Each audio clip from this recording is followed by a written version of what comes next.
Tudo bem com vocês? Professor Eduardo Ribeiro de História. Hoje vamos começar um assunto novo, vamos passar a discutir sobre o assunto por demais importante, né, para a história política do continente americano e história política do mundo, né? Hoje vamos falar da Revolução Americana ou Independência dos Estados Unidos, como vocês queiram chamar. Tá certo? Para este mesmo conteúdo, algumas pessoas chamam Revolução Americana, outras Independência dos Estados Unidos, outros até Independência das 13 colônias, mas se refere ao mesmo acontecimento político que nós vamos começar a discutir, né? Que é a emancipação dos Estados Unidos, das até então 13 colônias dos Estados Unidos, da Inglaterra de uma forma geral, tá certo? Então hoje a gente vai começar a discutir esse assunto. Fica comigo, preste atenção, qualquer dúvida deixa nos comentários, se inscreve no canal, que isso é importante, tá certo? Deixa o like no vídeo. Bom, para a gente compreender, né, como é que se deu o processo de independência, né, das 13 colônias que vão no futuro gerar os Estados Unidos, é muito importante a gente entender as particularidades da colonização. As características da colonização estadunidense são totalmente, absurdamente, mortalmente diferentes das particularidades da colonização brasileira, né?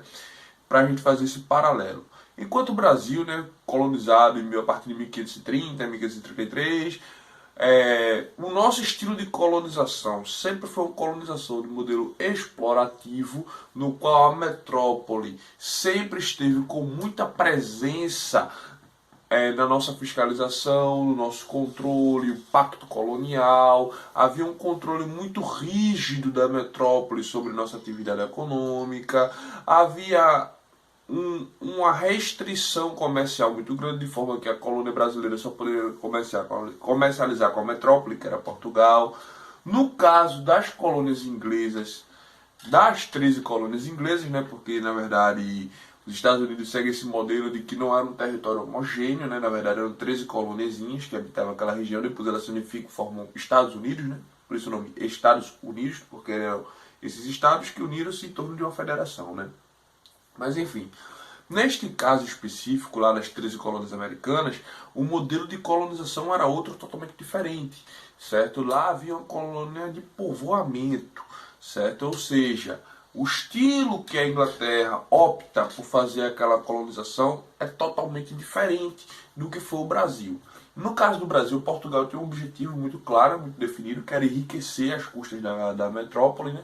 No caso da Inglaterra, com as 13 colônias, inicialmente havia, da parte da metrópole Inglaterra em relação às suas colônias, um descrédito, um desinteresse. Eles não eram tão preocupados, tão interessados com a conjuntura, né, da sua colônia, das suas colônias. Então eles meio que deixaram à vontade aquela região para se desenvolver, certo? Meio que deixaram à vontade para que aquela região ela pudesse enriquecer e prosperar por si só.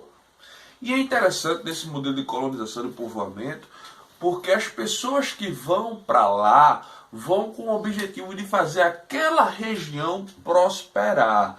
As particularidades são outras, né? E no Brasil o objetivo era fazer Portugal prosperar, certo? Então a ideologia pensada é diferente, né? Isso explica muito do porquê hoje somos um país subdesenvolvido e lá desenvolvido, né? Apesar que não é o único elemento, eu vou já falar os demais, tá certo? Mas isso é um elemento preponderante.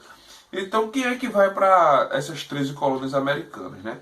Na época na Inglaterra, quando vai se começar a colonização dos Estados Unidos, as 13 colônias, ia-se para a América, certo? As pessoas que eram excluídas socialmente da Inglaterra, pessoas que não serviam, certas ruas de Londres, da Inglaterra como um todo, né? A Inglaterra como um todo tinha uma população muito grande, e esse excedente que não interessava para viver na Inglaterra foi jogado na América. Então a gente tem bandidos, certo? Assassinos, ladrões, prostitutas, certo? Extremistas e fundamentalistas religiosos, certo? Tipo calvinistas. Não que todo calvinista seja extremista, pelo amor de Deus, não é isso que eu estou falando, certo? Mas o calvinismo da época, que era muito radical, diferente do calvinismo atual, né? A gente tem os puritanos, radicais religiosos, certo? Que conviviam com intolerância, inclusive com outros grupos protestantes. Eles eram jogados para viver na América, eles eram levados para viver lá. Porque calvinistas nessa época tinham esse contexto de extremismo religioso. Porque eles não conviviam pacificamente, né, com os demais grupos protestantes que haviam na Inglaterra, sobretudo os anglicanos, né, que é da religião oficial do Estado inglês na época, o anglicanismo. Então, eles são jogados para viver nas 13 colônias. Posteriormente, pessoas que não tinham esperança em viver na Inglaterra, porque não conseguiam nada mais, nada além daquilo mesmo, pessoas que estavam passando fome, estavam desempregadas, pessoas desesperançadas, né? Eles vão para um novo mundo tentar uma vida, né? E passam a ocupar e passam a colonizar a região que são pertinentes aos Estados Unidos. Paralelo a isso, juntamente a isso, né, a gente tem um desenvolvimento daquela região. Para vocês terem ideia de como o sonho americano ele vai se gestando, quando as pessoas elas vão para lá, elas vão pensando que de fato fariam aquele lugar prosperar. Então isso é uma mentalidade que vai fazer a região dar certo, né? Mas tem vários outros elementos.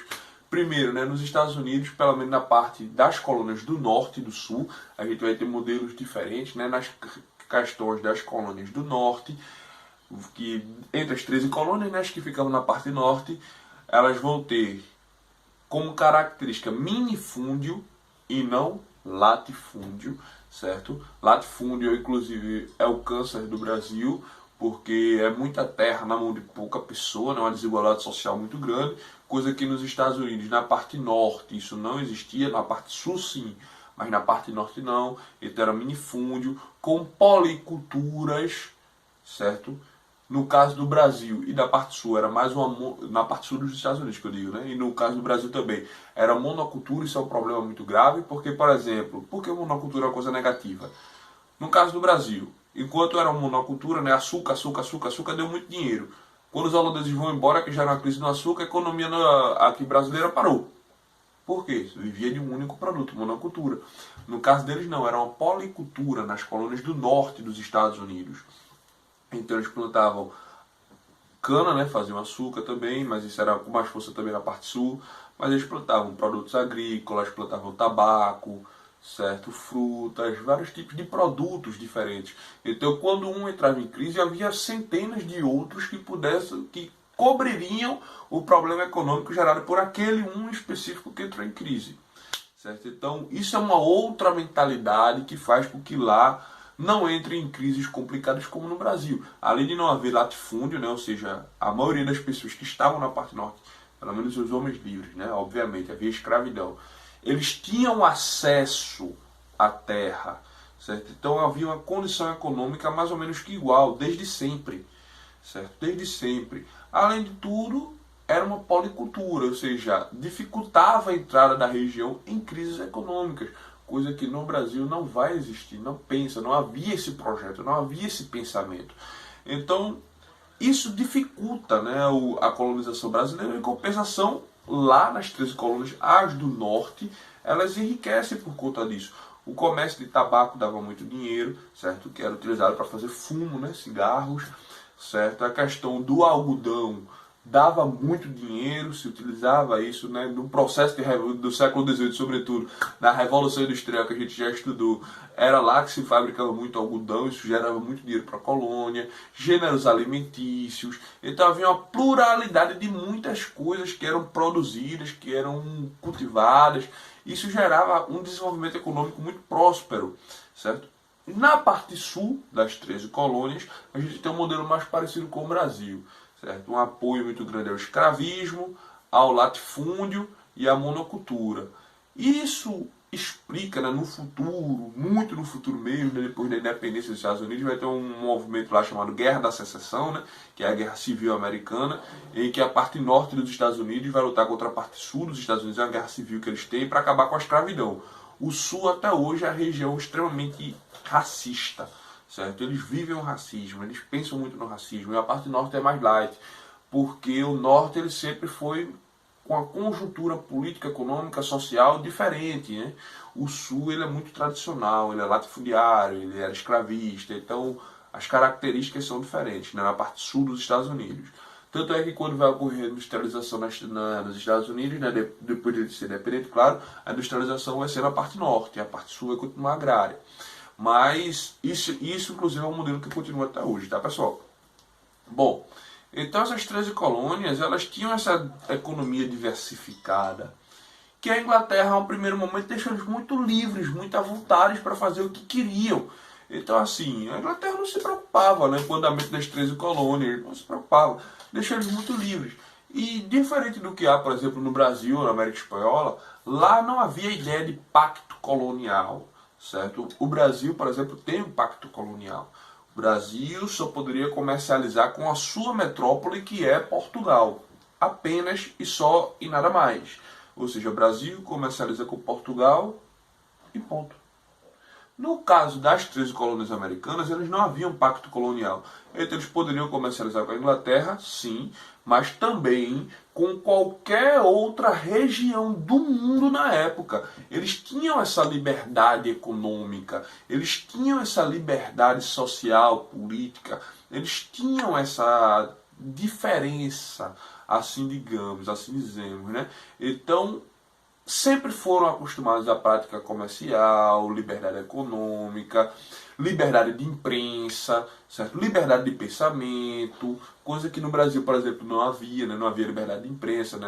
Não podia circular jornais na colônia, isso era uma coisa impensável, né? Era proibido. Nos Estados Unidos sempre houve liberdade de imprensa.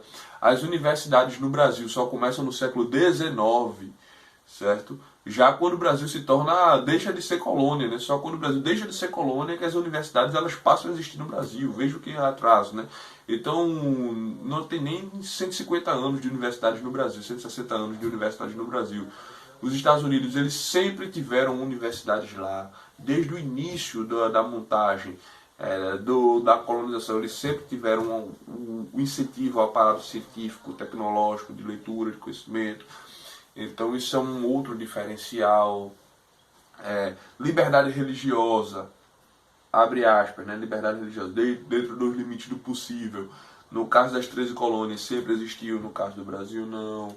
Então assim, são uma série de diferenças, né, no nosso modelo colonizatório para o modelo colonizatório deles, o que explica o sucesso do país deles hoje lá.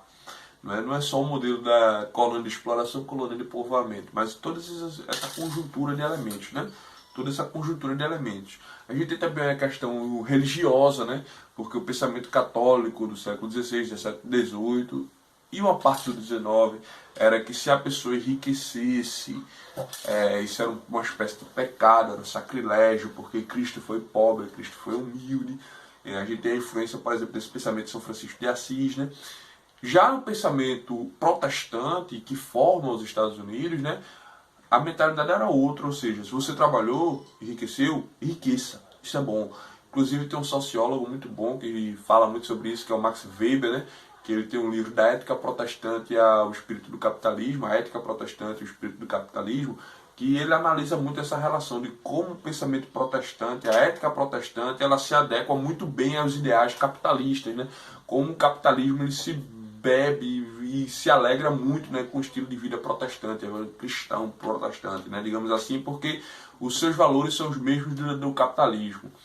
Então Max Weber analisa isso e os Estados Unidos então sempre tiveram um incentivo, certo, para a população enriquecer, buscar enriquecer por conta da cultura religiosa, né, a cultura da leitura. Eles sempre tiveram muito, enquanto o Brasil com uma parte de tradição católica, a gente lembra que o catolicismo na época as missas eram em latim, né? No início da colonização ainda pegou-se esse período, né?